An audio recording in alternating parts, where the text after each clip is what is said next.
ಭೀಮಾ ನದಿಯಲ್ಲಿ ತೆಪ್ಪ ಮುಚ್ಚಿ ಮೀನುಗಾರ ಸಾವನ್ನಪ್ಪಿರುವಂತಹ ಘಟನೆ ನಡೆದಿದೆ. ನದಿಯಲ್ಲಿ ಮೀನು ಹಿಡಿಲಿಕ್ಕೆ ಹೋಗಿ ದುರ್ಘಟನೆ ಸಂಭವಿಸಿದೆ.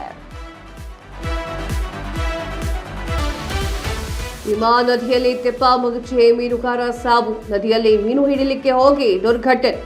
ಯಾದಗಿರಿಯ ತಳಕ ಗ್ರಾಮದಲ್ಲಿ ನಡೆದಂತಹ ಘಟನೆ. 33 ವರ್ಷದ ಹನುಮಂತ ಸಾವನ್ನಪ್ಪಿರುವಂತಹ ವ್ಯಕ್ತಿ ತೆಪ್ಪ ಮುಚ್ಚಿರುವಂತಹ ಕಾರಣಕ್ಕಾಗಿ ಬಲೆಯಲ್ಲಿ ಸಿಲುಕಿ ಸಾವನ್ನಪ್ಪಿದ್ದಾರೆ.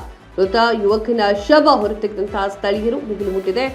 ಕುಟುಂಬದ ಆಕ್ರಂದನ. ಇನ್ನು ಸ್ಥಳಕ್ಕೆ ಯಾದಗಿರಿ ಪೊಲೀಸರು ಭೇಟಿಯನ್ನ ನೀಡಿದ್ರು, ಪರಿಶೀಲನೆಯನ್ನು ನಡೆಸಿದ್ರು. ಏನಾಗುತ್ತೆ, ಭೀಮಾ ನದಿ ತುಂಬ ತುಳುಕ್ತಾ ಇದೆ ಇವಾಗ. ಸೊ ಆ ಕಾರಣಕ್ಕಾಗಿ ಮೀನು ಹಿಡಿಬೇಕು ಅಂತ ಹೇಳಿ ಒಬ್ಬ ವ್ಯಕ್ತಿ ಹೋಗ್ತಾನೆ. 33 ವರ್ಷ ಹನುಮಂತ ಅಂತ ಹೇಳಿ ಆತನ ಹೆಸರು. ಅವನಿಗೆ ಗೊತ್ತಿಲ್ಲ ತನ್ನ ಕೊನೆಯ ದಿನ ಇವತ್ತು ಅಂತ ಹೇಳಿ ಆತ ಸಾವನ್ನಪ್ಪಿರುವಂಥದ್ದು. ಯಾದಗಿರಿಯ ತಳಕ ಗ್ರಾಮದಲ್ಲಿ ನಡೆದಿರುವಂತಹ ಘಟನೆ ಇದು.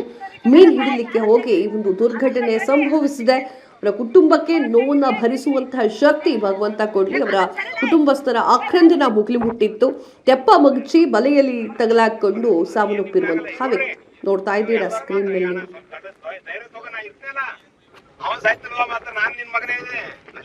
ಅಲ್ಲಿ ಮೀನುಗಾರ ಚಂದಪ್ಪ ಮತ್ತು ಚಂದಪ್ಪನ ಮಗ ಆಗಿರ್ತಕ್ಕಂಥ ಹನುಮಂತ ಪ್ರತಿ ವರ್ಷ ಏನದ ಮೀನು ಹಿಡದೆ ಉಪಜೀವನ ಮಾಡ್ತಕ್ಕಂಥ ಕೆಲಸ ಅವ್ರದ್ದೇನ. 2 ಮಕ್ಕಳು ಚಂದಪ್ಪಗ. ಒಂದು ಏನದ ಮಳೆ ಇರಲಾರ್ದ ಕಾರಣ ಒಬ್ಬನು ಬೆಂಗಳೂರಿಗೆ ಗುಳೆ ಹೋಗ್ಯಾನ ದುಡ್ಲೆಕ್ಕ. ಈ ಮನುಷ್ಯ ಏನದ 3 ವರ್ಷದಿಂದ ಇಲ್ಲೆಲ್ಲ ಕೇಬಲ್ ತಟ್ಟಿಗೆಸಿ ಕೈ ಕಟ್ ಮಾಡಿರ್ತಕ್ಕಂಥ ಡಾಕ್ಟ್ರು ಕೈಲಿಂದ ರೊಕ್ಕ ಖರ್ಚು ಮಾಡಿ ಸಾಲ ಸೂಲ ಮಾಡಿ ಆ ಕೈ ಆರಾಮ್ ಮಾಡಿಕೇಸಿ ಉಪಜೀವನ ಮಾಡ್ಬೇಕಂದ್ರೆ ತಂದಿಗೆ ನಡ್ಲಿಕ್ಕೆ ಬರಲ್ಲ. ಆ ಮನುಷ್ಯನ ಕರ್ಕೊಂಬಂದು ಇಲ್ಲಿ ಹೊಳೆ ದಂಡಿ ಕುಂತು ಈ ಮೀನು ಹಿಡಿದ್ಕೇಸಿ ಉಪಜೀವನ ಮಾಡ್ತಕ್ಕಂಥ ಈ ಮನುಷ್ಯನ ಏನಂತ ಇವತ್ತು ನೀರು ಜಾಸ್ತಿ ಇರೋದಂತ ನೀರು ದಡಿಕೆಗೆ ಏನದ ಬೆಂಡಿನ ಮ್ಯಾಗ ಕಾಲ್ ಜಾರಿ ಬಿದ್ದು ಇವತ್ತ ಉಸಿರು ಕಟ್ಟಾಗಿ ಸತ್ತಿರ್ತಕ್ಕಂಥ ಇವತ್ತು ಸಾವನ್ನಪ್ಪಿರೋದು. ತಕ್ಷಣ ಸರ್ಕಾರ ಮತ್ತು ಜಿಲ್ಲಾಡಳಿತ ಎಚ್ಚೆತ್ತುಕೊಂಡು ಅವ್ರಿಗೆ ಸೂಕ್ತ ಪರಿಹಾರ ಅವರ ಮನೆ ಬಾಗಿಲಿ ಮುಟ್ಟಿಸ್ಬೇಕಂತಕ್ಕಂಥದ್ದು ನನ್ನ ಮನವಿ ಅದ.